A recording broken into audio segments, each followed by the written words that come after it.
ਅਸੀਂ ਜਦੋਂ ਆਪਣੇ ਕਿਸੇ ਮੈਡੀਕਲ ਟ੍ਰੀਟਮੈਂਟ ਵਾਸਤੇ ਜਾਂਦੇ ਹਾਂ ਤੇ ਅਸੀਂ ਕੁਝ ਲਫ਼ਜ਼ ਆਪਣੇ ਬੋਡੀ ਪਾਰਟਸ ਨੂੰ ਹੀ ਬੜਾ ਅਜੀਬ ਬਣਾ ਲਿਆ। ਮਿਸਾਲ ਦੇ ਤੌਰ ਤੇ ਅਸੀਂ ਇੰਟਰਕੋਰਸ ਦਾ ਲਫ਼ਜ਼ ਯੂਜ਼ ਕਰਾਂਗੇ, ਅਸੀਂ ਪੰਜਾਬੀ 'ਚ ਉਸ ਲਫ਼ਜ਼ ਨੂੰ ਨਹੀਂ ਬੋਲ ਸਕਦੇ। ਡਾਕਟਰ ਨੂੰ ਮੈਂ ਜਾ ਕੇ ਕਹਿਣਾ ਹੈ, ਬੀਬੀ ਨੇ ਕਹਿਣਾ ਤਾਂ ਉਹਨੇ ਕਹਿਣਾ ਵਜਾਈਨਾ, ਪੀਨਸ, ਠੀਕ। ਇਹ ਲਫ਼ਜ਼ ਅਸੀਂ ਇਸਤੇਮਾਲ ਕਰਨੇ ਨੇ, ਅਸੀਂ ਆਪਣੀ ਜ਼ੁਬਾਨ ਦੇ ਅੰਦਰ ਉਹਨੂੰ ਇਸਤੇਮਾਲ ਨਹੀਂ ਕਰ ਸਕਦੇ। ਔਰ ਇਹਦੇ 'ਚ ਸਾਨੂੰ ਲੱਗਦਾ ਵੀ ਨਹੀਂ ਹੈ ਕਦੀ ਕਿ ਯਾਰ ਅਸੀਂ ਇਸ ਪਰ ਨਹੀਂ ਬੋਲ ਰਹੇ ਕਿ ਇਹ ਡਿਗਰੇਡ ਕੀਤਾ ਗਿਆ ਇਸ ਜ਼ੁਬਾਨ ਨੂੰ, ਬਲਕਿ ਜਿਵੇਂ ਹੁੰਦਾ ਨਾ ਕਿ ਫਿਤਰੀ ਤੌਰ 'ਤੇ ਹੀ ਅਸੀਂ ਬੋਲਣਾ ਹੀ ਨਹੀਂ ਚਾਹੁੰਦੇ। ਮਿਸਾਲ ਦੇ ਤੌਰ 'ਤੇ ਮੈਂ ਖੁਦ ਬੋਲਣਾ ਚਾਹ ਰਿਹਾ, ਮੈਂ ਨਹੀਂ ਬੋਲਣਾ ਚਾਹ ਰਿਹਾ, ਮੇਰੇ ਕੋਲ ਨਹੀਂ ਬੋਲੇ ਜਾ ਰਿਹਾ ਉਹ ਲਫ਼ਜ਼। ਇਹ ਕੀ ਰੀਜ਼ਨ ਹੈ?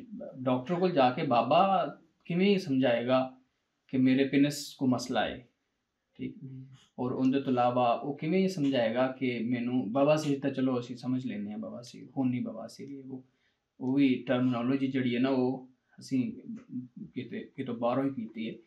ਅਤੇ ਇਹਨਾਂ ਲਫ਼ਜ਼ਾਂ, ਇਹਨਾਂ ਬੋਡੀ ਪਾਰਟਸ ਜਾਂ ਇਸ ਪੂਰੀ ਟਰਮਨੋਲੋਜੀ ਵਿੱਚ ਸਾਡੇ ਕੋਲ ਇਹੀ ਲਫ਼ਜ਼ ਨੇ ਜਿਹੜੇ ਸਾਡੇ ਗਾਲੀ ਦੇ ਤੌਰ 'ਤੇ ਇਸਤੇਮਾਲ ਕੀਤੇ ਜਾਂਦੇ ਨੇ, ਜਾਂ ਪਹਿਲੇ ਲੋਕ ਕਮਿਊਨੀਕੇਸ਼ਨ ਕਰਦੇ ਹੀ ਹੋਣੇ ਨਾ ਡਾਕਟਰਸ ਨਾਲ, ਹਕੀਮਾਂ ਨਾਲ, ਬਾਕੀ ਸਿਆਣਿਆਂ ਨਾਲ। ਅਤੇ ਉਦੋਂ ਕਿਵੇਂ ਦੀ ਕਮਿਊਨੀਕੇਸ਼ਨ ਸੀ? ਕਿਆ ਇਵੇਂ ਦੀ ਕਮਿਊਨੀਕੇਸ਼ਨ ਸੀ ਜਿਹਨੂੰ ਅਸੀਂ ਬਹੁਤ ਬੁਰਾ ਸਮਝਦੇ ਹਾਂ ਅੱਜ, ਔਰ ਉਹਨੂੰ ਅਸੀਂ ਘਰ ਤਾਂ ਫੈਮਿਲੀ ਦੇ ਵਿੱਚ ਬਹਿ ਕੇ ਤਾਂ ਕਦੀ ਵੀ ਉਹ ਉਵੇਂ ਦੇ ਲਫ਼ਜ਼ ਇਸਤੇਮਾਲ ਨਹੀਂ ਕਰਾਂਗੇ। ਤੇ ਫਿਰ ਇੱਕ ਤਾਂ ਕਲਾਸ ਦਾ ਵੀ ਮਾਮਲਾ ਹੁੰਦਾ ਔਰ ਜੁੜਦਾ ਫਿਰ ਉਹਦੇ ਨਾਲ ਹੀ ਹੈ, ਇਸੇ ਗੱਲ ਦੇ ਨਾਲ ਕਿ ਕਿਹੜੀ ਜ਼ੁਬਾਨ ਜਿਹੜੀ ਹੈ ਉਹ ਅਦਬ ਵਾਲੀ ਹੈ, ਕਿਹੜੀ ਇੱਜ਼ਤ ਵਾਲੀ ਹੈ, ਔਰ ਕਿਹੜੀ ਬਦਤਮੀਜ਼ੀ ਵਾਲੀ ਜ਼ੁਬਾਨ ਹੈ ਜਾਂ ਜੋ ਵੀ ਹੈ। ਲਾਈਕ ਅਦਬ ਦੀ ਜ਼ੁਬਾਨ ਦਾ ਜਦੋਂ ਵੀ ਕਿਸੇ ਆਮ ਕਾਲਜ ਗੋਇੰਗ ਨੂੰ ਪੁੱਛੋਗੇ ਤਾਂ ਉਹਨੂੰ ਲੱਗੇਗਾ ਉਰਦੂ ਅਦਬ ਕੀ ਜ਼ੁਬਾਨ ਹੋਤੀ ਹੈ। ਹਾਲਾਂਕਿ ਨੋਬੇਲ ਇਨਾਮ ਬੰਗਲਾ ਜ਼ੁਬਾਨ 'ਚ ਲਿਖਣ ਵਾਲੇ ਟੈਗੋਰ ਨੂੰ ਮਿਲਿਆ ਪੂਰੇ सब कॉन्टिनेंट ਦੇ ਵਿੱਚ।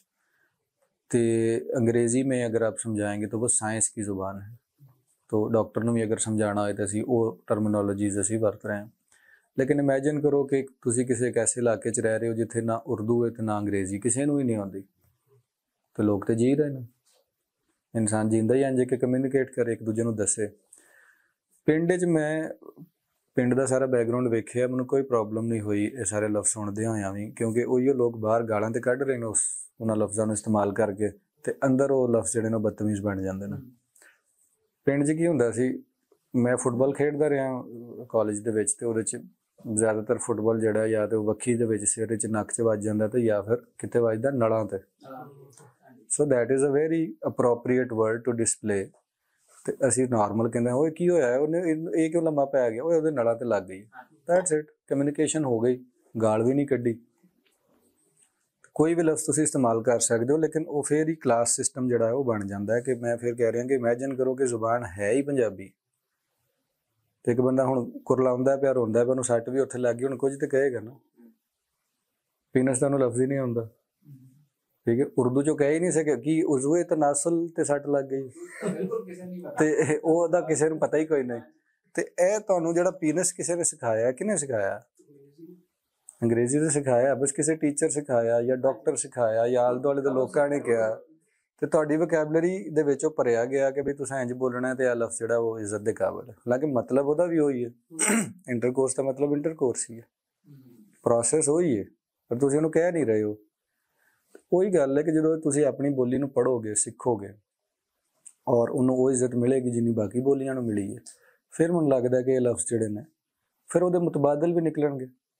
ਅਗਰ ਤਾਂ ਕੋਈ ਸ਼ਾਇਦ ਗਾਲ ਵਿੱਚ ਬੜੀ ਅਜੀਬ ਲੱਗ ਰਹੀ ਹੈ, ਯਾਨੀ ਅਗਰ ਇਹ ਡਾਕਟਰ ਨੂੰ ਕਹਿਣਾ ਤਾਂ ਅਸੀਂ ਪੀਨਸ ਕਹਿੰਦੇ ਹਾਂ, ਜਾ ਕੇ ਡਿਕ ਨਹੀਂ ਕਹਿੰਦੇ ਸਿੰਪਲੀ, ਠੀਕ ਹੈ।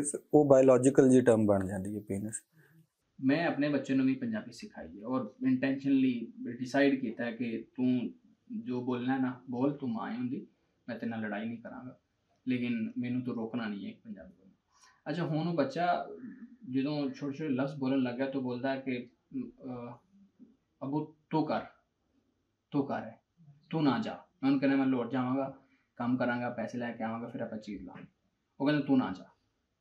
ਹੁਣ ਉਹ ਇੱਕ ਮੇਰੇ ਪੂਰੇ ਵਾਈਫ ਵੱਲੋਂ ਵੀ ਜਾਂ ਬਾਕੀ ਫੈਮਿਲੀ ਮੈਂਬਰ ਵੱਲੋਂ ਵੀ ਇੱਕ ਉਹ ਆਉਂਦਾ ਕਿ ਤੂੰ ਕਿਹੜਾ ਲਫ਼ਜ਼ ਹੈ, ਮਤਲਬ ਬਦਤਮੀਜ਼ੀ ਨਾਲ ਬੋਲ ਰਿਹਾ ਉਹ। ਅਤੇ ਤੁਸੀਂ ਉਹਨੂੰ ਕਹਿ ਦਿਓ ਕਿ ਬੇਟਾ ਮੈਂ ਜਾਵਾਂਗਾ ਤਾਂ ਤੁਹਾਡੇ ਵਾਸਤੇ ਚੀਜ਼ ਲੈ ਕੇ ਆਵਾਂਗਾ, ਮੈਂ ਤੇਰੇ ਵਾਸਤੇ ਚੀਜ਼ ਲੈ ਕੇ ਆਵਾਂਗਾ, ਕਿਉਂ ਹੈ? ਔਰ ਕਦੀ ਕਦੀ ਇਹ ਫੀਲ ਹੁੰਦਾ है कि यार शायद पता नहीं वाकई एक बदतमीज़ाना वो लफ्ज़ है। समझ आ रही ਮੈਨੂੰ ਤੁਹਾਡੀ ਗੱਲ ਕਿ ਇਹਨੂੰ ਬੜਾ ਇੱਕ ਪੂਰੇ ਸਿਸਟਮੈਟਿਕ ਤਰੀਕੇ ਨਾਲ ਇਹਨੂੰ ਬਦਤਮੀਜ਼ਾਨਾ ਲਹਿਜੇ 'ਚ ਦੱਸਿਆ ਗਿਆ ਕਿ ਆ ਬੜੀ ਬਦਤਮੀਜ਼ਾਨਾ ਜ਼ੁਬਾਨ ਹੈ ਔਰ ਇਹ ਉਹ ਸਾਰਾ। ਲੇਕਿਨ ਉਹ ਜਿਹੜਾ ਸਬਕੌਂਸ਼ੀਅਸ ਦੇ ਅੰਦਰ ਉਹ ਇਹ ਚੀਜ਼ ਵੜ ਗਈ ਹੈ ਕਿ ਯਾਰ ਵਾਕਈ ਸ਼ਾਇਦ ਕੋਈ ਲਫ਼ਜ਼ ਉਵੇਂ ਦਾ ਹੈ। ਇਸ ਚੀਜ਼ ਨੂੰ ਕਿਵੇਂ ਬਾਹਰ ਕੱਢਿਆ ਜਾਵੇ। ਈਵਨ ਮੈਂ ਅਗਰ एडा वड्डा स्टैप लिया है कि मैं अपने बच्चों को पंजाबी सिखा रहा जिथे आस पास होंगे सारे अद्धी अंग्रेजी तो अद्धी पंजाबी तो अद्धी उर्दू बोलने वाले ने। सामने घमियार साढ़े रहिंदे ने पिंड वो पंजाबी बोलने वाले ने, घर साढ़े उर्दू बोली जा रही है, एक पोर्शन दे विच कुछ अंग्रेजी भी थोड़ी थोड़ी तजर्बा किया जा रहा है। तो ਉਹਦੇ ਵਿੱਚ ਉਹ ਤਾਂ ਮਤੰਜਨ ਬਣ ਜਾਏਗਾ ਬੱਚੇ ਦਾ, ਉਹਦੀ ਕੋਈ ਬੋਲੀ ਆਪਦੀ ਰਹੇਗੀ ਨਹੀਂ। ਸਹੀ। ਤੁਸੀਂ ਜਿਹੜੇ ਵੀ ਇਤਰਾਜ਼ਾਤ ਆ ਰਹੇ ਨੇ ਖਾਸ ਕਰ ਘਰ ਵੱਲੋਂ ਉਹਨਾਂ ਨੂੰ ਪੁੱਛਣਾ ਕਿ ਯੂ ਕਹਿਣਾ ਠੀਕ ਹੈ, ਤੂੰ ਕਹਿਣਾ ਤਾਂ ਗਲਤ ਹੈ ਹੀ ਹੈ, ਮੰਨ ਲੈਂਦੇ ਹਾਂ। ਯੂ ਕਹਿਣਾ ਠੀਕ ਹੈ, ਅੱਬੇ ਨੂੰ ਮਾਂ ਨੂੰ ਯੂ ਹੀ ਕਹਿੰਦਾ ਸੀ ਤੇ ਯੂ ਦਾ ਕੀ ਮਤਲਬ ਹੈ? ਕਿਉਂਕਿ ਉਹ ਅੰਗਰੇਜ਼ੀ 'ਚ ਤੋਂ ਬਾਇਜ਼ਤ। ਦੂਸਰਾ ਇਹ ਕਿ ਚੱਜ ਬੋਲਣ ਤੇ ਨਾ ਤੁਸੀਂ ਆਪਣੇ ਪਿਓਾਂ ਨੂੰ ਪੰਜਾਬੀ ਬੋਲਦਿਆਂ ਸੁਣਿਆ, ਆਪਣੇ ਪਿਓਾਂ ਨਾਲ ਯਾਨੀ ਤੁਹਾਡੇ ਦਾਦਿਆਂ ਦੇ ਨਾਲ ਉਹ ਇੰਝ ਕਹਿੰਦੇ ਸਨ। ਐਸੇ ਤੁਸੀਂ ਪੰਜਾਬੀ ਚ ਤੁਹਾਨੂੰ ਤੇ ਲਫ਼ਜ਼ ਬੋਲਿਆ ਜਾਂਦਾ ਨਾ, ਤੁਹਾਨੂੰ ਤੁਸੀਂ ਜਾ ਰਹੇ ਹੋ। ਤੁਹਾਨੂੰ ਮੈਂ ਵੀ ਕਹਿਣ ਲੱਗਾ ਕਿ ਕਦੇ ਤੁਸੀਂ ਆਪਣੇ ਵਾਲਿਦ ਨੂੰ ਵੇਖਿਆ ਕਿ ਆਪਣੇ ਵਾਲਿਦ ਨੂੰ ਕਹਿ ਰਿਹਾ ਤੂੰ ਕਿੱਥੇ ਚੱਲਿਆ? ਬਦਤਮੀਜ਼ੀ ਕਰਨੀ ਹੈ ਤੇ ਕਿਸੇ ਵੀ ਜ਼ੁਬਾਨ 'ਚ ਹੋ ਸਕਦੀ ਹੈ, ਇੱਜ਼ਤ ਕਰਨੀ ਤਾਂ ਵੀ ਕਿਸੇ ਜ਼ੁਬਾਨ 'ਚ ਹੋ ਸਕਦੀ ਹੈ। ਅੱਬਾ ਜੀ ਤੁਸੀਂ ਕਿੱਥੇ ਚੱਲੇ ਹੋ? ਅੱਬਾ ਜੀ ਮੇਰੇ ਲਈ ਖਿਡੌਣੇ ਲੈ ਕੇ ਆਉਣਾ। ਹਾਂ ਪੁੱਤਰਾ ਲੈ ਕੇ ਆਵਾਂਗਾ, ਕਿਉਂ ਨਹੀਂ ਲਿਆਉਣੇ? ਵਟਸ ਰੋਂਗ ਇਨ ਦਿਸ? ਬੋਲਣ ਦਾ ਚੱਜ ਉਹ ਤੁਸੀਂ ਮੈਂ ਫਿਰ ਕਹਿ ਰਿਹਾ ਕਿ ਬੋਲੀ ਬਦਤਮੀਜ਼ ਨਹੀਂ ਹੁੰਦੀ, ਇਨਸਾਨ ਹੁੰਦੇ ਨੇ ਜਾਂ ਸਾਡੇ 'ਚ ਕੋਈ ਘਾਟ ਹੋ ਸਕਦੀ ਹੈ। ਬੋਲਣ ਦਾ ਚੱਜ ਅੰਗਰੇਜ਼ੀ 'ਚ ਤਾਂ ਯੂ ਵੀ ਬਾਇਜ਼ਤ ਹੀ, ਉਹ ਹਰ ਵੱਡੇ ਨਿੱਕੇ ਨੂੰ ਯੂ ਹੀ ਕਹਿ ਰਹੇ ਹਾਂ, ਕੋਈ ਇੱਜ਼ਤ ਨਾਲ ਹੀ ਕਹਿ ਰਹੇ ਹਾਂ। ਸੋ ਇਹੀ ਹੈ। ਹੋਰ ਇਹਦਾ ਇੱਕ ਐਂਗਲ ਵੇਖੋ, ਅਸੀਂ ਜਿਹੜੀ ਉਰਦੂ ਪੜ੍ਹਨੇ ਆ ਉਹ ਕਿਤਾਬ 'ਚ ਪੜ੍ਹਨੇ ਅਲਿਫ ਬੇ ਤੋਂ ਸ਼ੁਰੂ ਕਰਕੇ ਸਾਰਾ, ਪਰ ਸਾਨੂੰ supreme of the supreme Urdu literature ਪੜ੍ਹਾਇਆ ਜਾਂਦਾ। ਗਾਲਿਬ ਫੈਜ਼ ਔਰ ਇਹ ਸਾਰੇ ਜਿਹੜੇ ਮੈਂ ਤੁਹਾਨੂੰ ਦੱਸੇ ਨੇ ਉਹ ਵੀ ਪਿਓਰੈਸਟ ਫਾਰਮ ਜ਼ੁਬਾਨ ਦੀ, ਅਦਬ ਦੀ ਜ਼ੁਬਾਨ। ਕਿਆ ਤੁਹਾਨੂੰ ਪਤਾ ਹੈ ਕਿ ਜਿਹੜੀ ਅਵਾਮੀ ਉਰਦੂ ਉਹ ਕੀ ਹੈ? ਸਾਡਾ ਕੰਪੈਰੀਜ਼ਨ ਕਰ ਦਿੱਤਾ ਜਾਂਦਾ ਇੱਕ ਮਜ਼ਦੂਰ ਦੇ ਨਾਲ ਜਿਹੜਾ ਕਿ ਗਲੀਆਂ ਦੇ ਵਿੱਚ ਪੜ੍ਹਿਆ, ਸ਼ਾਇਦ ਉਹਨੇ ਫਾਰਮਲ ਐਜੂਕੇਸ਼ਨ ਨਾ ਲਈ ਹੋਵੇ, ਉਹਦਾ ਹੋਰ ਬੈਕਗਰਾਊਂਡ ਹੈ, ਉਹ ਗਾਲਾਂ ਕੱਢ ਰਿਹਾ ਹੈ, ਉਹਦੇ ਆਲੇ ਦੁਆਲੇ ਲੋਕ ਗਾਲਾਂ ਕੱਢ ਰਹੇ ਨੇ, ਉਹਨੇ ਉੱਥੋਂ ਹੀ ਸਿੱਖਿਆ ਸਾਰਾ। ਉਹਦੀ ਬੋਲੀ ਨੂੰ ਉਰਦੂ ਅਦਬ ਦੇ ਨਾਲ ਜੋੜ ਕੇ ਤੁਸੀਂ ਕੰਪੈਰੀਜ਼ਨ ਕਰ ਰਹੇ ਹੋ। ਉਰਦੂ ਅਦਬ ਦਾ ਕੰਪੈਰੀਜ਼ਨ ਕਰਨਾ ਤਾਂ ਬੁੱਲੇ ਸ਼ਾਹ ਨਾ ਕਰੋ, ਤੇ ਜੇ ਉਹਦੀਆਂ ਗਾਲਾਂ ਦਾ ਕੰਪੈਰੀਜ਼ਨ ਕਰਨਾ ਤਾਂ ਕਿਮਾੜੀ ਦੇ ਨਾਲ ਕਰੋ, ਲਾਂਡੀ ਦੇ ਨਾਲ ਕਰੋ, ਜਿਹੜੇ ਪਿਚਕਾਰੀ ਮਾਰ ਮਾਰ ਕੇ ਸਾਰੀਆਂ ਕੰਨਾਂ ਲਾਲ ਕਰਕੇ ਕਹਿ ਰਹੇ ਨੇ ਅਬੇ ਤੀਰੇ ਕੋ ਗਿਆ ਏ, ਇਹੀ ਕਹਿ ਰਹੇ ਨੇ ਨਾ। ਸੋ ਦੈਟ ਇਜ਼ ਵੈਰੀ ਅਵਾਮੀ ਉਰਦੂ। ਔਰ ਉਹ ਗਾਲਾਂ ਵੀ ਨੇ ਉਹ 'ਚ ਸਾਰੀਆਂ ਜਿਹੜੀਆਂ ਤੁਸੀਂ ਸੁਣਦੇ ਹੀ ਹੋ ਨਾ ਉਸ ਲਹਿਜੇ ਦੇ ਵਿੱਚ। ਔਰ ਉਹ ਉਰਦੂ ਵੀ ਕੈਸੀ ਚੁੱਭਣ ਵਾਲੀ ਹੈ, ਉਹਦਾ ਕੋਈ ਸਿਰ ਸਵਾਦ ਵੀ ਨਹੀਂ ਹੁੰਦਾ। ਤੇ ਸਾਨੂੰ ਪਿਓਰੈਸਟ ਫਾਰਮ ਵਿਖਾਈ ਗਈ ਹੈ ਬੋਲਣ 'ਚ ਵੀ ਤੇ ਪੜ੍ਹਨ 'ਚ ਵੀ। ਤੇ ਅਵਾਮੀ ਜ਼ੁਬਾਨ ਹਮੇਸ਼ਾ ਜਿਹਦੀ ਗਾਲਾਂ ਨਹੀਂ ਹੁੰਦੀ ਹੈ, ਅਵਾਮ ਹਰ ਤਰ੍ਹਾਂ ਦੀ ਹੁੰਦੀ ਹੈ, ਪੜ੍ਹੀ ਲਿਖੀ ਅਵਾਮ ਕਹਿ ਲਓ ਜਾਂ ਥੋੜ੍ਹੀ ਸੋਬਰ ਕਹਿ ਲਓ ਜਾਂ ਜੋ ਵੀ ਹੈ। ਤੇ ਕੁਝ ਅਵਾਮ ਉਹਨੂੰ ਕਹਿੰਦੇ ਇਸ ਲਈ ਅਵਾਮ ਨੂੰ, ਖਵਾਸ ਤੇ ਕਹਿੰਦੇ ਨਹੀਂ ਉਹਨਾਂ ਨੂੰ। ਤੇ ਹਰ ਜ਼ੁਬਾਨ ਦੇ ਵਿੱਚ ਹਰ ਤਰ੍ਹਾਂ ਦੇ ਲੋਕ ਨੇ, ਗਾਲਾਂ ਕੱਢਣ ਵਾਲੇ ਵੀ ਨੇ, ਅਦਬ ਲਿਖਣ ਵਾਲੇ ਵੀ ਨੇ। ਕੰਪੈਰੀਜ਼ਨ ਖਰਾਬ ਕੀਤਾ ਜਾਂਦਾ। ਅੰਗਰੇਜ਼ੀ 'ਚ ਕਹਿੰਦੇ ਨੇ ਯੂ ਆਰ ਕੰਪੇਅਰਿੰਗ ਐਪਲਸ ਵਿਦ ਔਰੇਂਜਸ। ਸੇਬ ਦਾ ਮਾਲਟੇ ਨਾਲ ਕੰਪੈਰੀਜ਼ਨ ਨਹੀਂ ਹੈ ਇਹ ਕਹਿ ਕੇ ਕਿ ਦੋਵੇਂ ਗੋਲ ਨੇ, ਉਹ ਫਰੂਟ ਹੀ ਅਲੱਗ। ਇਸ ਲਈ ਤੂੰ ਕਹਿਣਾ ਬਦਤਮੀਜ਼ੀ ਸ਼ਾਇਦ ਬੱਚਿਆਂ ਨੂੰ ਹੋ ਗਈ ਹੋਵੇ, ਲੇਕਿਨ ਉਹਦੇ 'ਚ ਫਿਰ ਸਾਡਾ ਕੰਮ ਹੈ ਕਿ ਅਸੀਂ ਉਹਨਾਂ ਨੂੰ ਦੱਸੀਏ ਕਿ ਤੂੰ ਗਲਤ ਹੁੰਦਾ, ਕਿਸੇ ਵੱਡੇ ਨੂੰ ਬੁਲਾਈਏ। ਅਸੀਂ ਤਾਂ ਹਮੇਸ਼ਾ ਸੁਣਿਆ ਨਾ ਆਪਣੇ ਵੱਡਿਆਂ ਦਾ ਆਦਰ ਕਰੀਦਾ। ਧੀਆਂ ਸਭ ਦੀਆਂ ਸਾਂਝੀਆਂ ਹੁੰਦੀਆਂ ਨੇ ਤੇ ਵੱਡਿਆਂ ਦਾ ਆਦਰ ਕਰੀਦਾ, ਠੀਕ ਹੈ। ਬਾਬਾ ਚਾਚਾ ਕੋਈ ਧੱਫਾ ਮਾਰ ਵੀ ਦੇ ਤੇ ਪੁੱਤਰਾ ਤੇਰਾ ਵੱਡਾ ਹੀ ਹੈ। ਸੋ ਇਹ ਹੀ ਟੀਚਿੰਗਸ ਹੈ ਨਾ ਪੰਜਾਬ ਦੀਆਂ। ਇਹਨੂੰ ਹੀ ਤੁਸੀਂ ਇੱਕ ਸੁਸਾਇਟੀ ਕਹਿੰਦੇ ਹੋ ਇੱਜ਼ਤ ਵਾਲੀ, ਹੋਰ ਕਿਹਨੂੰ ਕਹਿੰਦੇ ਹੋ? ਹੁਣ ਉਹਦੀਆਂ ਮਿਸਾਲਾਂ ਬਣਾ ਕੇ ਅਗਰ ਕਿਸੇ ਨੂੰ ਬੁਗਜ਼ ਪੈਦਾ ਹੋ ਜਾਏ ਤਾਂ ਉਹਨੂੰ ਖਰਾਬ ਬਣਾਉਣਾ ਵਿਖਾਉਣਾ ਸ਼ੁਰੂ ਕਰ ਦੇ, ਉਹਦਾ ਫਿਰ ਜ਼ਾਹਿਰ ਅਸੀਂ ਕੁਝ ਨਹੀਂ ਕਰ ਸਕਦੇ। ਸਾਡੇ ਆ ਜਿਹੜੇ ਡਰ ਹੈ ਸਾਡੇ ਅੰਦਰ ਕਿ ਅਸੀਂ ਪੰਜਾਬੀ ਬੋਲਦੇ ਹਾਂ ਤੇ ਲੋਕ ਸਾਨੂੰ ਪਤਾ ਨਹੀਂ ਸਮਝਦੇ ਕਿ ਅਨਪੜ੍ਹ ਬੰਦੇ ਨੇ। ਸਾਡੇ ਪੜ੍ਹਾ ਲਿਖਿਆ ਤਬਕਾ ਜਿਤਨਾ ਵੀ ਹੈ ਸੱਚਾਈ ਤੇ ਜੇ ਮੈਂ ਖੁਦ ਆਪਣਾ ਦਿਹਾਤੀ ਹਾਂ ਪਿੰਡ ਤੋਂ ਤੁਸੀਂ ਤੇ ਉੱਥੇ ਸਾਡੀ ਫੈਮਿਲੀ ਘਰ ਦੇ ਸਾਰੇ ਪੰਜਾਬੀ ਬੋਲਦੇ ਨੇ ਤੇ ਅਸੀਂ ਵੀ ਸਮਟਾਈਮਸ ਕਦੀ ਕਦਾਰ ਸੋਚ ਲੈਂਦੇ ਕਿ ਸਾਡਾ ਬੱਚਾ ਵੀ ਉਰਦੂ ਬੋਲੇ। ਕਿਉਂ ਬੋਲੇ ਕਿ ਉਰਦੂ ਦੀ ਜਿਹੜਾ ਬੰਦਾ ਜਾਂ ਜਿਹੜਾ ਬੱਚਾ ਉਰਦੂ ਬੋਲਦਾ ਅਸੀਂ ਸਮਝਦੇ ਕਿ ਬੜਾ ਸਮਝਦਾਰ ਬੱਚਾ ਹੈ। ਤੇ ਇਹ ਇਹ ਜਿਹੜਾ ਤਕਾਬੁਲ ਜਾਂ ਅਸੀਂ ਮੁਆਜ਼ਨਾ ਕਰਨੇ ਆ, ਇਹ ਜਿਹੜਾ ਇੱਕ ਖੌਫ ਸਾਡੇ ਅੰਦਰ ਆ ਗਿਆ, ਡਰ ਆ ਗਿਆ ਕਿ ਅਗਰ ਕੋਈ ਪੰਜਾਬੀ ਬੋਲਦਾ ਹੈ ਤਾਂ ਉਹਨੂੰ ਅਸੀਂ ਅਨਪੜ੍ਹ ਸਮਝਣਾ ਹੈ। ਇਹਨੂੰ ਕਿਵੇਂ ਅਸੀਂ ਖਤਮ ਕਰ ਸਕਦੇ ਹਾਂ ਆਪਣੇ ਮਾਸ਼ਰੇ ਦੇ? ਹੁਣ ਵੇਖੋ ਤੁਹਾਡੇ ਤੇ ਕਿੰਨਾ ਖੌਫ ਤਾਰੀ ਸੀ, ਤੁਹਾਡਾ ਆਪਣਾ ਫੋਬੀਆ ਟੁੱਟਾ ਇੱਥੇ। ਤੇ ਇਹ ਜਿਹੜਾ ਖੌਫ ਅਸੀਂ ਆਪਣੇ ਬੱਚਿਆਂ ਦੇ ਉੱਤੇ ਪਾ ਰਹੇ ਹਾਂ, ਅਸੀਂ ਇਸ ਖੌਫ ਦੇ ਖਿਲਾਫ ਹਾਂ ਕਿ ਇੰਨਾ ਪ੍ਰੈਸ਼ਰਾਈਜ਼ ਨਾ ਬੱਚੇ ਨੂੰ ਕਰੋ ਕਿ ਉਹ ਆਪਣੀ ਬੋਲੀ ਹੀ ਨਾ ਬੋਲ ਸਕੇ ਕਿਤੇ ਚਾਰ ਬੰਦਿਆਂ 'ਚ ਬਹਿ ਕੇ। ਔਰ ਅੱਛਾ, ਇਹਦੇ 'ਚ ਅਫਸੋਸ ਦੀ ਮਜ਼ੀਦ ਇਹ ਗੱਲ ਹੈ ਜਾਂ ਪਰੇਸ਼ਾਨੀ ਦੀ ਕਹਿ ਲਓ ਕਿ ਅਸੀਂ ਸਾਡੇ 'ਚੋਂ ਕੋਈ ਵੀ ਇੱਥੇ ਬੰਦਾ ਐਸਾ ਨਹੀਂ ਜਿਹੜਾ ਪੰਜਾਬੀ ਨਾ ਹੋਵੇ। ਉਹਦੇ ਵਿੱਚ ਤੁਸੀਂ ਪਿੰਡ ਦੇ ਬੈਕਗਰਾਊਂਡ ਤੋਂ ਹੁੰਦੇ ਹੋ, ਜਿਹੜਾ ਤੁਸੀਂ ਦੱਸਿਆ, ਤੇ ਉਹਦੇ ਵਿੱਚ ਵੀ ਤੁਹਾਡੇ ਕੋਲ ਪੰਜਾਬੀ ਨਹੀਂ ਵੀ ਬੋਲੀ ਜਾਂਦੀ, ਉਹ ਵੀ ਅੜਦੀ ਹੈ ਪਈ। ਤੁਹਾਡੇ 'ਚੋਂ ਕਿੰਨੇ ਤੁਹਾਡੀ ਬੋਲੀ ਐਡੀ ਸਖਤ ਖੋਹ ਲਈ ਹੈ ਕਿ ਤੁਸੀਂ ਨਾ ਬੋਲ ਸਕ ਰਹੇ ਹੋ ਔਰ ਕਮਿਊਨੀਕੇਟ ਵੀ ਪੂਰੀ ਤਰੀਕੇ ਨਾਲ ਨਹੀਂ ਕਰ ਸਕ ਰਹੇ ਹੋ ਪੰਜਾਬੀ ਦੇ ਵਿੱਚ ਨਾ। ਸੋ ਗੱਲ ਇਹ ਹੈ ਕਿ ਜਿਵੇਂ ਉਹਨਾਂ ਨੇ, ਕਿਉਂਕਿ ਤਕਰੀਬਨ 200 ਸਾਲ ਹੋਣ ਵਾਲੇ ਨੇ ਹੁਣ ਪੰਜਾਬੀ ਨੂੰ ਪੰਜਾਬ 'ਚੋਂ ਕੱਢੇ ਹੋਏ ਆ ਜਾਂ ਬੈਨ ਕੀਤੇ ਹੋਏ ਆ, ਤੇ ਇੱਕ ਲੰਮਾ ਅਰਸਾ ਗੁਜ਼ਰ ਗਿਆ, ਉਹਦੇ ਨਾਲ ਇੱਕ ਲੰਮੀਆਂ ਕਿੰਨੀਆਂ ਜਨਰੇਸ਼ਨਸ ਆ ਗਈਆਂ ਨੇ, ਦਿਮਾਗ ਪੱਕ ਗਏ ਨੇ ਸਾਡੇ, ਰਿਵਰਸ ਹੋਣ 'ਚ ਵੀ ਉਨਾ ਹੀ ਟਾਈਮ ਲੱਗੇਗਾ। ਲੇਕਿਨ ਜ਼ਾਹਿਰ ਹੋਈ ਇਹ ਪਹਿਲਾ ਪੈਰ ਪੁੱਟੋਗੇ ਤੇ ਫਿਰ ਇਹਨੂੰ ਤੁਸੀਂ ਪਹਿਲਾ ਪੈਰ ਸਮਝ ਕੇ ਵੇਖੋਗੇ। ਅਗਰ ਤੁਹਾਡੀ ਜ਼ਿੰਦਗੀ 'ਚ ਕੋਈ ਥੋੜ੍ਹਾ ਬਹੁਤ ਚੇਂਜ ਆਉਂਦਾ ਨੈਰੇਟਿਵ ਦੇ ਇਤਬਾਰ ਨਾਲ ਹੀ, ਜਾਂ ਤੁਸੀਂ ਅਗਰ ਪਹਿਲੇ ਪੰਜਾਬੀ ਨੂੰ ਕੋਈ ਬੁਰੀ ਚੀਜ਼ ਸਮਝਦੇ ਸੋ ਸ਼ਾਇਦ ਹੁਣ ਤੋਂ ਨਾ ਸਮਝੋ, ਬੰਦੇ ਨੂੰ ਬੁਰਾ ਸਮਝ ਲਓ ਔਰ ਬੋਲੀ ਨੂੰ ਨਾ ਸਮਝੋ, ਤਾਂ ਸ਼ਾਇਦ ਇਹ ਪਹਿਲਾ ਪੈਰ ਹੋਵੇ। ਪਰ ਅਗਰ ਤੁਸੀਂ ਅੱਗੋਂ 10 ਲੋਕਾਂ ਨੂੰ ਦੱਸਦੇ ਹੋ ਤਾਂ ਉਹ ਸ਼ਾਇਦ ਚੀਜ਼ਾਂ ਅੱਗੇ ਵੱਧ ਜਾਣਗੀਆਂ। ਉਸ ਨਜ਼ਰੀਏ ਨਾਲ ਅਸੀਂ ਚੱਲ ਰਹੇ ਹਾਂ ਕਿ ਰਾਤੋਂ ਰਾਤ ਤੇ ਕੁਝ ਨਹੀਂ ਹੋਣਾ, ਸਰਕਾਰਾਂ ਵੀ ਸਾਡੀ ਨਹੀਂ ਮੰਨਣੀ, ਲੋਕਾਂ ਵੀ ਨਹੀਂ ਮੰਨਣੀ, ਈਵਨ ਮਾਵਾਂ ਨਹੀਂ ਮੰਨਦੀਆਂ, ਜਾ ਕੇ ਉਹਨਾਂ ਨੂੰ ਕੁਝ ਕਹੀਏ ਤਾਂ ਅੱਗੋਂ ਉਸੇ ਜਿਹੜੀ ਮੈਂ ਤੁਹਾਨੂੰ ਅੱਗੇ ਉਰਦੂ ਸੁਣਾਈ ਉਹਦੇ 'ਚ ਹੀ ਕਹਿਣਗੀਆਂ, आप तो उधर पढ़ चुके हैं ना यूनिवर्सिटी में, तो आप तो आगे बढ़ गए, तो हमारा बच्चा क्यों ना जाए आगे। सो क्या मैनूं उर्दू नहीं आती, क्या मैनूं अंग्रेजी नहीं आती। पंजाबी बोलण या सीखण का मतलब हमेशा असीं समझाने हैं कि अगे वधना नहीं है या पिछे रहना नहीं है। पश्तून भी उर्दू बोलते हैं, सिंधी भी बोलते हैं, जिंज दी उन्हां नूं आउंदी है। पंजाबी जिहड़े रहिंदे ने इंडिया पंजाब पाकिस्तान विच सिख रहिंदे ने जिहड़े, तो पंजाबी बोल रहे हुंदे ने बिल्कुल अपनी ज़बान विच ਉਹ ਤੇ ਫਿਰ ਥੋੜਾ ਹਿਸਟਰੀ ਲੈਕਚਰ ਹੋ ਜਾਏਗਾ। ਉਹ ਗੋਰੇ ਨੇ ਉਹਨੂੰ ਧਰਮਾਂ ਦੇ ਵਿੱਚ ਵੰਡ ਦਿੱਤਾ। ਸਾਨੂੰ ਇਹ ਵੀ ਕਿਹਾ ਜਾਂਦਾ ਕਿ ਸਿੱਖਾਂ ਦੀ ਬੋਲੀ ਹੈ ਪੰਜਾਬੀ। ਔਰ ਉਰਦੂ ਦੇ ਬਾਰੇ ਵੀ ਤੁਸੀਂ ਸੁਣਿਆ, ਮੁਸਲਮਾਨਾਂ ਨੇ ਹਿੰਦ ਕੀ ਜ਼ੁਬਾਨ ਹੈ, ਲਾਈਨ ਪੜ੍ਹੀ ਨਾ, ਠੀਕ ਹੈ। ਸਭ ਤੋਂ ਪਹਿਲਾਂ ਕਿੱਥੇ ਇਸਲਾਮ ਆਇਆ ਸੀ? ਬਰੇ ਸਗੀਰ 'ਚ, ਤੇ ਸਿੰਧ 'ਚ ਕੀ ਉਰਦੂ ਬੋਲੀ ਜਾ ਰਹੀ ਸੀ? ਤੇ ਮੁਸਲਮਾਨਾਂ ਨੇ ਹਿੰਦ ਕੀ ਜ਼ੁਬਾਨ ਉਰਦੂ ਕਿਵੇਂ ਹੋ ਗਈ ਹੈ? ਇਸਲਾਮ ਸਿੰਧ 'ਚੋਂ ਆ ਰਿਹਾ, ਠੀਕ ਹੈ। ਔਰ ਉਹ ਸਾਰੇ ਮੁਸਲਮਾਨ ਜਿਹੜੇ ਸਬ ਕੰਟੀਨੈਂਟ 'ਚ ਰਹਿੰਦੇ ਨੇ, ਸਭ ਤੋਂ ਜ਼ਿਆਦਾ ਤਾਦਾਦ ਬੰਗਾਲੀਆਂ ਦੀ ਸੀ ਜਦੋਂ ਪਾਕਿਸਤਾਨ ਬਣਿਆ, ਔਰ ਸਿੰਧੀ ਨੇ, ਪੰਜਾਬੀ ਨੇ, ਜਾਂ ਬਾਕੀ ਵੀ ਸਾਰੇ, ਉਹ ਕਿਆ ਮੁਸਲਮਾਨ ਨਹੀਂ ਨੇ? ਔਰ ਇਹ ਕਿੱਥੇ ਲਿਖਿਆ ਕਿ ਕਿਸੇ ਧਰਮ ਦੀ ਕੋਈ ਜ਼ੁਬਾਨ ਹੁੰਦੀ ਹੈ? ਮੈਂ ਤੁਹਾਨੂੰ ਅਰਬੀ ਦੀ ਮਿਸਾਲ ਦਿੱਤੀ, ਜਦੋਂ ਕੁਫਾਰ ਸਨ, ਜਦੋਂ ਸਾਰਾ ਮਾਮਲਾ ਉੱਥੇ ਚੱਲਦਾ ਸੀ ਪਿਆ, ਦੋਵੇਂ ਪਾਸੇ ਅਰਬੀ ਬੋਲੀ ਜਾ ਰਹੀ ਸੀ। ਤੇ ਅਸੀਂ ਹੁਣ ਕੀ ਕਹੀਏ, ਅਰਬੀ ਕੁਫਾਰ ਦੀ ਜ਼ੁਬਾਨ ਹੈ ਜਾਂ ਮੁਸਲਮਾਨਾਂ ਦੀ? ਨਹੀਂ ਕਹਿ ਸਕਦੇ। ਅਰਬੀ ਅਰਬੀਆਂ ਦੀ ਜ਼ੁਬਾਨ ਹੈ। ਜ਼ੁਬਾਨ ਕਿਸੇ ਇਲਾਕੇ ਦੀ ਹੁੰਦੀ ਹੈ ਔਰ ਉੱਥੇ ਵਸਣ ਵਾਲੇ ਲੋਕਾਂ ਦੀ ਹੁੰਦੀ ਹੈ, ਮਜ਼ਹਬ ਦੀ ਨਹੀਂ ਹੁੰਦੀ। गोरे ने आके कहा जी हिंदी जो है वो हिंदुओं की ज़ुबान है, उर्दू जो है वो मुसलमानों की ज़ुबान है, और पंजाबी जो है वो सिखों की ज़ुबान है। तो गोरा आप कौन सी? कितों टुरिया सी? की हालात सन यूरोप के उस वेले? खाण पीण उन्हां कोल है नहीं सी, प्लेग आ जांदा सी, चूहियां नाल बीमारियां, चर्च दे बहुत ज़्यादा ताकत सी उत्थे। प्रोटेस्टेंट्स जिहड़े ने वो कैथोलिक्स नूं मार रहे सन, कैथोलिक्स प्रोटेस्टेंट नूं मार रहे सन, धौणा वढ रहे सन बुरी तरीके नाल। ਉਹ ਸਾਨੂੰ ਆ ਕੇ ਦੱਸਣਗੇ ਕਿ ਨਹਾਉਣਾ ਕਿਵੇਂ ਤੇ ਰਹਿਣਾ ਕਿਵੇਂ, ਜਿਨ੍ਹਾਂ ਕੋਲ 5 ਦਰਿਆ ਸਨ। ਅਸੀਂ ਦਿਨ ਰਾਤ ਨਹਾਉਂਦੇ ਰਹਿਣ ਵਾਲੇ ਲੋਕ ਹਾਂ। ਪਿੰਡ ਵਾਲੇ ਇੱਧਰੋਂ ਗਏ ਤੇ ਟਰਪੈਨ ਚੱਲ ਰਹੀ ਤੇ ਡੁਬਕੀ ਲਾ ਲਈ, ਅੱਗੇ ਫਿਰ ਗਏ ਆ, ਸੁੱਕ ਗਏ ਆ, ਫਿਰ ਨਲਕਾ ਗੇੜ ਕੇ ਨਹਾ ਲਿਆ। ਔਰ ਉਹ ਸਾਨੂੰ ਦੱਸਣਗੇ ਕਿ ਹਾਈਜੀਨ ਕੀ ਹੈ। ਤੁਸੀਂ ਸਾਨੂੰ ਦੱਸ ਰਹੇ ਹੋ ਕਿ ਕਮੋਡ ਕੀ ਹੈ ਜਿਹੜਾ ਕਿ ਹੜੱਪਾ 'ਚ ਅਸੀਂ ਬਣਾਇਆ। ਤੁਸੀਂ ਸਾਨੂੰ ਦੱਸ ਰਹੇ ਹੋ ਕਿ ਅਰਬਨ ਪਲੈਨਿੰਗ ਕੀ ਹੈ ਕਿ ਜਿੱਥੇ ਹੜੱਪਾ 'ਚ ਪਾਣੀ ਨਹੀਂ ਸੀ ਖਲੋਂਦਾ ਹੁੰਦਾ, ਅੱਜ ਦਾ ਕਰਾਚੀ ਵੇਖ ਲਓ।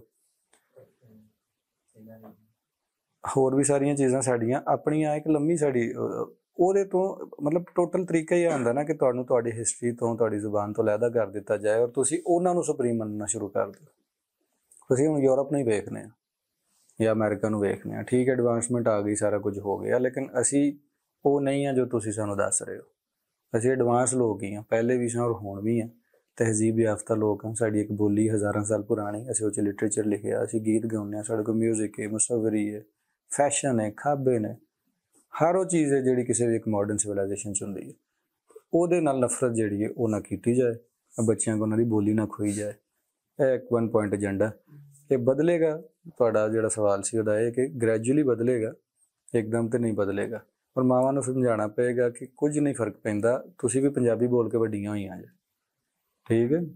ਜਿਹੜੀ ਕਿ ਤੁਹਾਡੇ ਕੋਲ ਹੁਣ ਉਰਦੂ ਨਹੀਂ ਬੋਲੀ ਜਾ ਰਹੀ ਹੈ, ਤਾਂ ਇਹ ਮਤਲਬ ਹੈ ਕਿ ਤੁਸੀਂ ਪੰਜਾਬੀ ਬੋਲ ਕੇ, ਤਾਂ ਉੱਥੇ ਮਕਸਦ ਘਰ ਵਿੱਚ ਪੰਜਾਬੀ ਉਰਦੂ ਬੋਲਣ ਦਾ ਕੀ ਹੈ? ਉਰਦੂ ਦੀ ਕਲਾਸ ਲੱਗੀ ਹੈ ਕੋਈ, ਜਾਂ ਦੋ ਪੰਜਾਬੀ ਆਪਸ 'ਚ ਕਿਉਂ ਉਰਦੂ ਦਾ ਉਹ ਕਰਦੇ ਨੇ? ਫਿਰ ਇੱਕ ਡਿਬੇਟ ਆਮਿਰ ਸਾਹਿਬ ਹੋਰ ਪਾਸੇ ਵੀ ਜਾ ਸਕਦੀ ਹੈ, ਫਿਰ ਉਹ ਪਾਕਿਸਤਾਨੀਅਤ ਆਏਗੀ। ਇਸਲਾਮ ਦਾ ਮੈਂ ਤੁਹਾਨੂੰ ਜ਼ਿਕਰ ਕੀਤਾ ਕਿ ਇਸਲਾਮ ਦੀ ਜ਼ੁਬਾਨ ਨਹੀਂ ਹੈ ਉਰਦੂ, ਜ਼ੁਬਾਨ ਦੇਖੋ ਕੋਈ ਮਜ਼ਹਬ ਨਹੀਂ ਹੁੰਦਾ ਉਹਦਾ।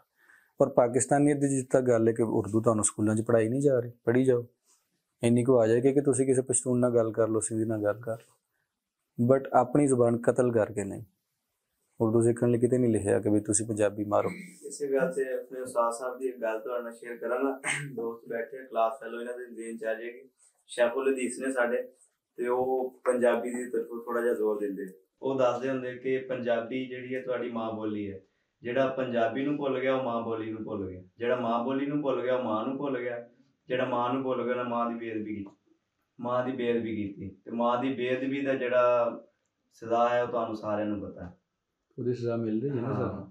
ਮਿਲ ਰਹੀ। ਅਸੀਂ ਕਿੰਨੇ ਸਾਇੰਟਿਸਟ ਪੈਦਾ ਕੀਤੇ ਨੇ ਉਰਦੂ 'ਚ ਪੜ੍ਹ ਕੇ, ਅੰਗਰੇਜ਼ੀ 'ਚ ਪੜ੍ਹ ਕੇ, ਕਿਹੜੀਆਂ ਲੈਣਾ ਲੱਗ ਗਈਆਂ ਨੇ। ਔਰ ਤਹਿਜ਼ੀਬ ਕਿੱਥੇ ਵੇ ਜਿਹਨੂੰ ਇਹ ਕਹਿੰਦੇ ਨੇ ਤਹਿਜ਼ੀਬ? ਰੇਪ ਕੇਸਿਸ ਤੋਂ ਲੈ ਕੇ ਮਾਈਨੋਰਿਟੀਜ਼ ਨੂੰ ਸਾੜਨ ਤੱਕ ਅਨਾਰਕੀ ਸਾਰੀ ਤੁਹਾਡੇ ਸਾਹਮਣੇ ਵੇ ਨਾ। ਤਾਂ ਜ਼ੁਬਾਨ ਕਿਸੇ ਨੂੰ ਸਿਰਫ ਬੋਲਣ ਨਾਲ ਤਹਿਜ਼ੀਬ ਨਹੀਂ ਆ ਜਾਂਦੀ, ਉਹਦਾ ਤਾਂ ਇੱਕ ਸਿਸਟਮ ਹੁੰਦਾ ਹੈ। ਉਹ ਤੇ ਜਿਵੇਂ ਮੈਂ ਤੁਹਾਨੂੰ ਦੱਸਿਆ ਕਿ ਪੰਜਾਬ ਦਾ ਕੀ ਸਿਸਟਮ ਹੈ, ਵੱਡਿਆਂ ਦਾ ਆਦਰ ਕਰੋ, ਧੀਆਂ ਭੈਣਾਂ ਸਭ ਦੀਆਂ ਸਾਂਝੀਆਂ ਹੁੰਦੀਆਂ ਨੇ, ਤੂੰ ਕਰਕੇ ਨਹੀਂ ਬੋਲਣਾ, ਉੱਚਾ ਨਹੀਂ ਬੋਲਣਾ, ਉਹ ਪ੍ਰੀਵੇਲ ਹੀ ਨਹੀਂ ਕਰਨ ਦਿੱਤਾ ਗਿਆ ਇੱਥੇ, ਤੇ ਕੁਝ ਦਾ ਕੁਝ ਬਣਦਾ ਚਲਾ ਗਿਆ। ਮੇਰਾ ਖਿਆਲ ਹੈ ਤੁਸੀਂ ਕੁਝ ਪੁੱਛਣਾ ਚਾਹ ਰਹੇ ਸੋ, ਫਿਰ ਆਮਿਰ ਭਾਈ ਗੱਲ ਕਰਨਗੇ। ਸੰਤਾਲੀ ਦੀ ਵੰਡ ਹੋਈ ਤੇ ਬੰਗਾਲੀਆਂ ਨੇ ਆਪਣੀ ਸਟਰਗਲ ਉਦੋਂ ਸ਼ੁਰੂ ਕਰ ਦਿੱਤੀ ਕਿ ਉਹ ਆਪਣੀ ਜ਼ੁਬਾਨ ਵੀ ਬਚਾਉਣਗੇ, ਆਪਣਾ ਕਲਚਰ ਵੀ ਬਚਾਉਣਗੇ। ਤਾਂ ਕਿ ਉਹਨਾਂ ਨੇ ਇੱਕ ਅਲੱਗ ਮੁਲਕ ਬਣਾ ਲਿਆ ਉਸ ਬੁਨਿਆਦ ਤੇ। ਲੇਕਿਨ ਪੰਜਾਬ ਇਹ ਕਿਉਂ ਨਹੀਂ ਕਰ ਸਕਿਆ ਉਸ ਟਾਈਮ ਤੇ? ਉਸ ਟਾਈਮ ਤੇ ਮਤਲਬ 71 ਦੇ ਵਿੱਚ ਨਹੀਂ, 47 ਤੋਂ ਬਾਅਦ ਹੀ। 47 ਤੋਂ ਬਾਅਦ। ਇਹ ਇੱਕ ਬੜਾ ਟੇਢਾ ਜਿਹਾ ਔਰ ਮੁਸ਼ਕਿਲ ਜਿਹਾ ਸਵਾਲ ਹੈ। ਪੰਜਾਬ ਉਹ ਇਲਾਕਾ ਜਿੱਥੇ ਕਦੇ ਵੀ ਪੰਜਾਬੀ ਸਟੇਟ ਦੀ ਜ਼ੁਬਾਨ ਨਹੀਂ ਰਹੀ, ਅੰਗਰੇਜ਼ੀ ਰਹੀ, ਉਰਦੂ ਰਹੀ, ਅੱਜ ਵੀ ਉਰਦੂ ਹੈ।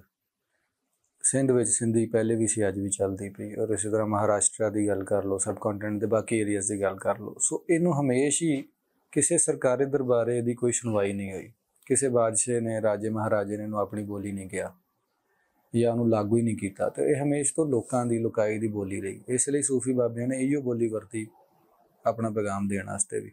ਸੋ ਇੱਕ ਤੇ ਕਾਰਨ ਉਹ ਹੋ ਸਕਦਾ ਕਿ ਇਹਨੂੰ ਕਦੇ ਕੋਈ ਉਹ ਸਟੇਟਸ ਮਿਲਿਆ ਹੀ ਨਹੀਂ ਕਿ ਜਿਹੜਾ ਇਹਨੂੰ ਬਚਾ ਸਕੇ। ਇੱਕ ਪਾਵਰ ਤੇ ਇੱਕ ਚੀਜ਼ ਹੈ ਹੀ ਹੈ ਨਾ ਸਾਰੇ ਪੋਲੀਟਿਕਸ ਦੇ ਵਿੱਚ। ਔਰ ਇਹਨੇ ਬਾਸ਼ੌਰ ਕਿਉਂ ਨਹੀਂ ਰਹੇ ਪੰਜਾਬੀ, ਇਹ ਵੀ ਇੱਕ ਬੜਾ ਵੱਡਾ ਸਵਾਲ ਹੈ ਕਿ ਵੀ ਬੰਗਾਲੀ ਉਸੇ ਟਾਈਮ ਦੇ ਉੱਤੇ ਬੰਗਾਲੀਆਂ ਦੇ ਇਲਾਕੇ 'ਚ ਛਾਪਾਖਾਨਾ ਸਭ ਤੋਂ ਪਹਿਲੇ ਲੱਗਾ ਸੀ, ਸ਼ਾਇਦ ਉਹ ਕਲਕੱਤਾ ਸੀ ਜਾਂ ਕਿਹੜੀ ਜਗ੍ਹਾ, ਉੱਥੇ ਅਖਬਾਰ ਨਿਕਲ ਰਹੇ ਸਨ ਬੰਗਾਲੀ ਦੇ ਵਿੱਚ। ਔਰ ਗੋਰਿਆਂ ਨੇ ਉਹਨੂੰ ਬੰਗਾਲੀ ਨੂੰ ਖ਼ਤਮ ਨਹੀਂ ਸੀ ਕੀਤਾ, ਲੇਕਿਨ ਇੱਥੇ ਆ ਕੇ ਪੰਜਾਬੀ ਨੂੰ ਉਹਨਾਂ ਨੇ ਫੌਰਨ ਹੀ ਖ਼ਤਮ ਕਰ ਦਿੱਤਾ। ਲੇਕਿਨ ਰਣਜੀਤ ਸਿੰਘ ਦੀ ਅਗਰ ਗੱਲ ਆਏ ਤਾਂ ਉਹਦਾ ਵੀ ਦਰਬਾਰੀ ਜਿਹੜੀ ਜ਼ੁਬਾਨ ਸੀ ਉਹ ਫਾਰਸੀ ਸੀ, ਪੰਜਾਬੀ ਨਹੀਂ ਸੀ। ਅਵਾਮੀ ਜ਼ੁਬਾਨ ਪੰਜਾਬੀ ਸੀ। ਔਰ ਪੱਕੀ ਰੋਟੀ ਨਾਂ ਦਾ ਕੋਈ ਮੈਗਜ਼ੀਨ, ਇੱਕ ਕਾਇਦਾ ਸੀ ਜਿਹੜਾ ਕਿ ਔਰਤਾਂ ਨੂੰ ਪੜ੍ਹਾਇਆ ਜਾਂਦਾ ਸੀ ਕਿ ਤੁਸੀਂ ਪੰਜਾਬੀ ਸਿੱਖੋ। ਉਹਦੇ ਦੌਰ 'ਚ ਔਰ ਅੱਜ ਦੇ ਦੌਰ 'ਚ ਇੰਨਾ ਕੁ ਫਰਕ ਹੈ ਕਿ ਉਹ ਪੰਜਾਬੀ ਨੂੰ ਕਤਲ ਨਹੀਂ ਸੀ ਕਰ ਰਹੀ ਸਟੇਟ, ਡਿਲੀਬਰੇਟਲੀ ਕੋਸ਼ਿਸ਼ ਕਰਕੇ। ਅੱਜ ਦੀ ਸਟੇਟ ਦਾ ਫਰਕ ਹੈ ਕਿ ਕੋਸ਼ਿਸ਼ ਕਰਕੇ ਇੱਕ ਪੂਰਾ ਸਿਸਟਮ ਬਣਾਇਆ ਗਿਆ, ਤਾਲੀਮੀ ਨਿਜ਼ਾਮ ਜਿਹਨੂੰ ਤੁਸੀਂ ਕਹਿੰਦੇ ਹੋ ਸਕੂਲਾਂ ਕਾਲਜਾਂ 'ਚ, ਕਿ ਬੱਚਾ ਪੰਜਾਬੀ ਬੋਲਦਾ ਪੜ੍ਹੇਗਾ, ਉਹਨੂੰ ਜਾ ਕੇ ਕਿਹਾ ਜਾਏਗਾ ਕਿ ਕਿਆ ਬਦਤਮੀਜ਼ੀ ਕਰ ਰਹੀ ਹੈ, ਡੱਡੂ ਨਹੀਂ ਹੋਤਾ ਮੈਂਡਕ ਹੋਤਾ।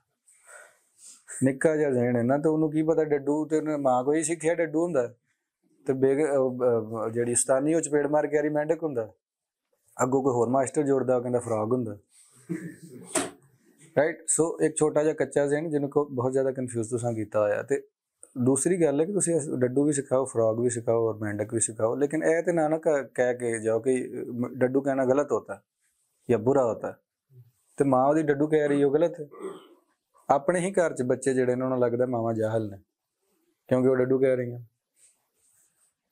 ਇਹ ਡੈਫੀਨੇਸ਼ਨ ਬਣਾਈ ਹੈ ਨਾ ਤੁਸੀਂ ਤਾਲੀਮ ਦੀ। ਇਹ ਕੈਸਾ ਤਾਲੀਮੀ ਨਿਜ਼ਾਮ ਹੈ ਜਿਹੜਾ ਆਪਣੇ ਆਪ ਨਾਲ ਨਫ਼ਰਤ ਕਰਾ ਰਿਹਾ। ਜਾਂ ਆਪਣੀ ਬੋਲੀ ਨਾਲ ਕਰਾ ਰਿਹਾ ਜਾਂ ਆਪਣੀਆਂ ਮਾਵਾਂ ਨਾਲ ਕਰਾ ਰਿਹਾ। ਤੇ ਬਣਾਇਆ ਕਿਹਦਾ? ਕਲੋਨੀਅਲ ਲੈਗੇਸੀ ਜਿਹੜੀ ਅੱਜ ਤੱਕ ਚੱਲਦੀ ਪਈ। ਅਸੀਂ ਉਹਨਾਂ ਦੇ ਸ਼ਾਹ ਦੇ ਮੁਸਾਹਿਬ ਬਣੇ, ਅਸੀਂ ਕਾਲੇ ਰੰਗ ਦੇ ਹੋ ਕੇ ਉਹਨਾਂ ਤੋਂ ਬਹੁਤੇ ਗੋਰੇ ਹਾਂ। ਪਾਲਿਸੀਜ਼ ਨੂੰ ਲੈ ਕੇ, ਜ਼ੁਲਮ ਨੂੰ ਲੈ ਕੇ, ਰਿਜਿਡਿਟੀ ਨੂੰ ਲੈ ਕੇ। ਅੱਜ ਵੀ CSS ਅੰਗਰੇਜ਼ੀ 'ਚ ਹੁੰਦਾ, ਉਰਦੂ ਕੌਮੀ ਜ਼ੁਬਾਨ ਹੈ। ਅੱਜ ਵੀ ਇੱਕ ਬੰਦਾ ਖਲੋਤਾ ਤੇ ਪਿੱਛੇ ਦੂਜਾ ਛਤਰੀ ਲੈ ਕੇ ਖਲੋਤਾ ਹੁੰਦਾ, ਧੁੱਪ ਹੈ ਜਾਂ ਨਹੀਂ ਹੈ, ਬਿਊਰੋਕਰੇਸੀ। ਤੇ ਤੁਸੀਂ ਕਹਿੰਦੇ ਹੋ ਅਸੀਂ ਮੁਸਲਮਾਨ ਮੁਲਕ ਹਾਂ, ਸਾਡੇ ਇੱਥੇ ਗੁਲਾਮੀ ਨਹੀਂ ਹੁੰਦੀ। ਇਸਲਾਮ ਦੇ ਵਿੱਚ ਮਨਾ ਫਰਕ ਨਹੀਂ ਹੈ। ਤੇ ਗੋਰੇ ਦਾ ਤੇ ਅੱਜ ਵੀ, ਤੇ ਗੋਰਿਆਂ ਵਾਸਤੇ ਛਤਰੀਆਂ ਉਹਨਾਂ ਰੱਖੀਆਂ ਸਨ ਕਿਉਂਕਿ ਉਹ ਕਾਬਲ ਸਨ ਤੁਹਾਡੇ ਤੋਂ। ਹੁਣ ਤੁਸੀਂ ਬੁਰੇ ਰੰਗ ਦੇ ਬਿਊਰੋਕਰੇਟ ਦਿੱਤੇ ਨੇ, ਛਤਰੀ ਉੱਥੇ ਹੀ, ਪ੍ਰੋਟੋਕੋਲ ਉੱਥੇ ਹੀ ਹੈ, VIP ਕਲਚਰ ਉੱਥੇ ਹੀ ਹੈ। ਸੋ ਚੀਜ਼ਾਂ ਜ਼ਿਆਦਾ ਨਹੀਂ ਬਦਲੀਆਂ। ਅਸੀਂ ਪੋਲੀਟੀਕਲ ਹੋ ਜਾਏਗਾ ਕਿਆ ਹਮ ਗੁਲਾਮ ਹੈ ਵਾਲਾ ਹਿਸਾਬ ਹੈ। ਪੰਜਾਬੀ ਕਲਚਰ ਤਕਰੀਬਨ 70+ ਸਾਡੇ ਹੱਥ ਚੋਂ ਨਿਕਲ ਚੁੱਕਿਆ, ਲੇਕਿਨ ਜਿਹੜਾ ਕੁਝ ਲਿਟਰੇਚਰ ਪਿਆ ਬਜ਼ੁਰਗਾਂ ਦਾ ਲਿਖਿਆ, ਉਸ ਨੂੰ ਸੰਭਾਲਣ ਵਾਸਤੇ ਕੋਈ ਇਕਦਾਮਾਤ ਤੁਹਾਡੀ ਨਜ਼ਰ 'ਚ ਹੋ ਰਹੇ ਨੇ? ਜਾਂ ਦੋ ਕੋਈ ਅਦਾਰੇ ਨੇ ਇੱਥੇ, ਇੱਕ ਤੇ ਪਿਲਾਕ ਹੈ, ਉੱਥੇ ਤੁਸੀਂ ਜ਼ਰੂਰ ਆਉਣਾ। ਮੈਂ ਤੁਹਾਨੂੰ ਅੱਗੇ ਵੀ ਦਾਵਤ ਦਿੱਤੀ ਹੈ। ਸੈਟਰਡੇ ਨੂੰ ਉੱਥੇ ਸੈਸ਼ਨ ਹੁੰਦਾ ਸ਼ਾਮ ਨੂੰ 6:30 ਵਜੇ, ਹਰ ਸੈਟਰਡੇ। ਅੱਜ ਵੀ ਹੋਵੇਗਾ, ਮੈਂ ਉੱਥੇ ਜਾਣਾ ਹੁਣ ਇੱਥੋਂ। ਤੇ ਉੱਥੇ ਅਸੀਂ ਅਦਬ ਦੀਆਂ, ਔਰ ਜਿਵੇਂ ਤੁਸੀਂ ਮਹਿਫਿਲ ਬਣਾਈ ਇਸ ਤਰ੍ਹਾਂ ਦੀ, ਅਸੀਂ ਸੋਸ਼ੋ ਪੋਲੀਟੀਕਲ ਗੱਲਾਂ ਵੀ ਕਰਨੇ ਆ। ਉਹ ਕੁਝ ਕਿਤਾਬਾਂ ਵੀ ਛਾਪਦੇ ਨੇ। ਫਿਰ ਪੰਜਾਬੀ ਅਦਬੀ ਬੋਰਡ ਮਾਲ ਰੋਡ 'ਤੇ ਉਹਨਾਂ ਦਾ ਦਫ਼ਤਰ ਹੈ, ਉਹ ਕਿਤਾਬਾਂ ਛਾਪਦੇ ਨੇ।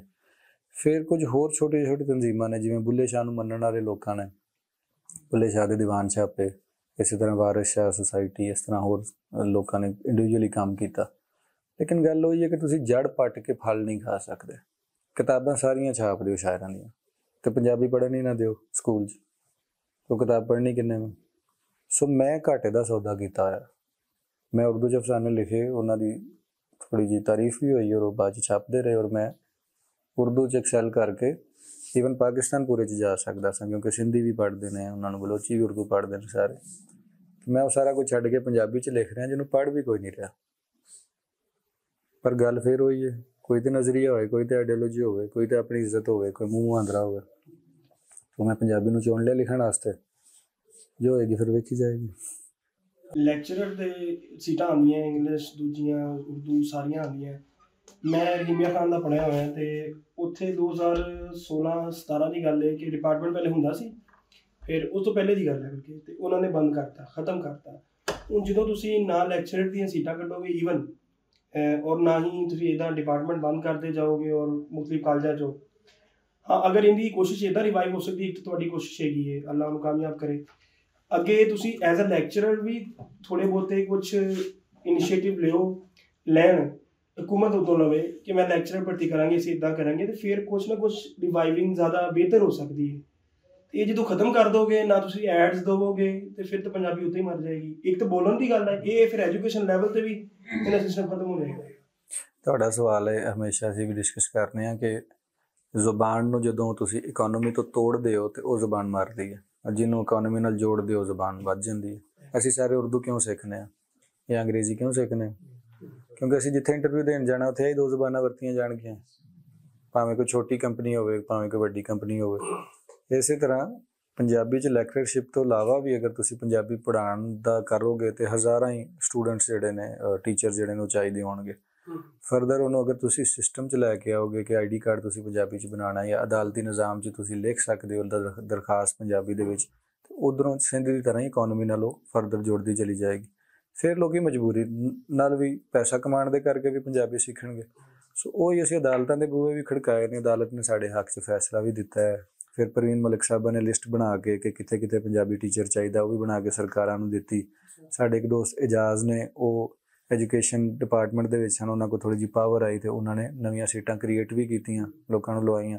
ਲੇਕਿਨ ਇਹ ਇੰਡੀਵਿਜੂਅਲ ਕੋਸ਼ਿਸ਼ਾਂ ਨੇ, ਔਰ ਅਸੀਂ ਹਲੇ ਥੋੜ੍ਹੇ ਹਾਂ, ਅਤੇ ਫਿਰ ਵੀ ਮਤਲਬ ਜਿੰਨਾ ਸਾਡੇ ਕੋਲ ਹੋ ਸਕਦਾ ਉਹਨਾਂ ਕਰ ਰਹੇ ਹਾਂ। ਲੇਕਿਨ ਜਦੋਂ ਇੱਕ ਵਾਰੀ ਲੱਗ ਗਈ ਪੰਜਾਬੀ ਸਕੂਲਾਂ ਦੇ ਵਿੱਚ, ਫਿਰ ਕੁਇਕਲੀ ਉਹ ਸਾਰੀਆਂ ਚੀਜ਼ਾਂ, ਕਿਉਂਕਿ ਮਾਵਾਂ ਨੂੰ ਪਤਾ ਲੱਗ ਜਾਏਗਾ ਕਿ ਇਹਦੇ 33 ਨੰਬਰ ਆਉਣਗੇ ਇਸ ਸਬਜੈਕਟ 'ਚ, ਇਹਨੇ ਪਾਸ ਹੋਣਾ, ਫਿਰ ਡਿਗਰੀ ਲੱਭਣੀ ਹੈ। ਜਿਵੇਂ ਸਿੰਧ 'ਚ ਉਰਦੂ ਸਪੀਕਿੰਗ ਵੀ ਸਿੰਧੀ ਪੜ੍ਹ ਰਹੇ ਨੇ, ਉਹਨਾਂ ਨੂੰ ਪੜ੍ਹਨੀ ਪੈਂਦੀ ਹੈ। ਬਾਅਦ 'ਚ ਭਾਵੇਂ ਛੱਡ ਦੇਣ ਜਾਂ ਉਹਨੂੰ ਬੁਰਾ ਹੀ ਕਹਿਣ ਜਾਂ ਕੁਝ ਵੀ ਕਹਿਣ, ਉਹ ਡਾਢੋ ਸੁੱਠੋ ਕਰਕੇ ਉਹਨਾਂ ਨੇ ਕੁਝ ਨਾ ਕੁਝ ਆਹ ਹਾਲ ਆ ਸਾਈਂ, ਕੁਝ ਨਾ ਕੁਝ ਉਹਨਾਂ ਕਰਨਾ ਹੀ ਹੁੰਦਾ ਸਮਹਾਉ। ਸੋ ਇਸ ਤਰ੍ਹਾਂ ਇਕੋਨਮੀ ਨਾਲ ਜੁੜਦੀ ਹੈ। ਅਤੇ ਫਿਰ ਕਿਉਂਕਿ ਪਾਵਰ ਦਾ ਜਵਾਬ ਫਿਰ ਪਾਵਰ ਹੀ ਹੈ, ਉਸ ਤੋਂ ਇਲਾਵਾ ਇੱਜ਼ਤ ਪਿਆਰ ਨਾਲ ਕਹਿ ਕੇ ਚੀਜ਼ਾਂ ਉਸ ਤਰ੍ਹਾਂ ਨਹੀਂ ਬਦਲਦੀਆਂ।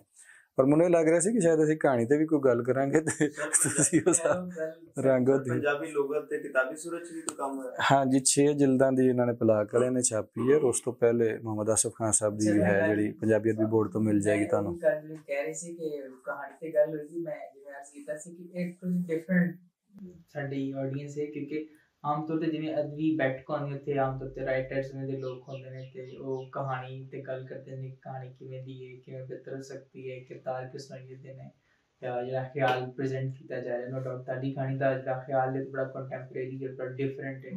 ਜਿਵੇਂ ਅਸੀਂ ਫਿਲਮਾਂ ਜਾਂ ਕਹਾਣੀਆਂ 'ਚ ਪੰਜਾਬ ਦੇਖਿਆ, ਈਵਨ ਕਿ ਉਰਦੂ ਰਾਈਟਰ ਵੀ ਅੱਜ ਵੀ ਬਹਿ ਕੇ ਜਿਹੜਾ ਪੰਜਾਬ ਲਿਖਦੇ ਨੇ ਇਟਸ ਟੋਟਲੀ ਡਿਫਰੈਂਟ। ਅੱਜ ਵੀ ਮੈਂ ਕਈ ਐਸੇ ਰਾਈਟਰਸ ਮੇਰੇ ਜ਼ਿਹਨ 'ਚ ਆ ਰਹੇ ਨੇ ਕਿ ਉਰਦੂ 'ਚ ਬਹਿ ਕੇ ਕਹਾਣੀਆਂ ਲਿਖਦੇ ਨੇ, ਲੇਕਿਨ ਜਿਵੇਂ ਦਾ ਸਾਡਾ ਪੰਜਾਬ ਜਾਂ ਸਾਡੇ ਸ਼ਹਿਰ ਵੀ ਵਿਖਾਉਂਦੇ ਨੇ ਨਾ, ਉੱਥੇ ਕੋਈ ਇੰਟਰਨੈਟ ਜਾਂ ਮੋਬਾਈਲ ਕਮਿਊਨੀਕੇਸ਼ਨ ਬਹੁਤ ਘੱਟ ਸਾਨੂੰ ਕਿਤੇ ਨਜ਼ਰ ਆਉਂਦਾ। ਬਲਕਿ ਸ਼ਿਵ ਸਾਹਿਬ ਨੇ ਇੱਕ ਵਾਰੀ ਮੈਨੂੰ ਇੱਕ ਕਿਤਾਬ ਰਿਕਮੈਂਡ ਕੀਤੀ, ਉਸ ਬੰਦੇ ਨੇ ਅੱਜ ਜਾ ਕੇ ਕਿਤੇ ਮੈਂਸ਼ਨ ਕਰ ਹੀ ਦਿੱਤਾ ਇੰਟਰਨੈਟ ਦਾ।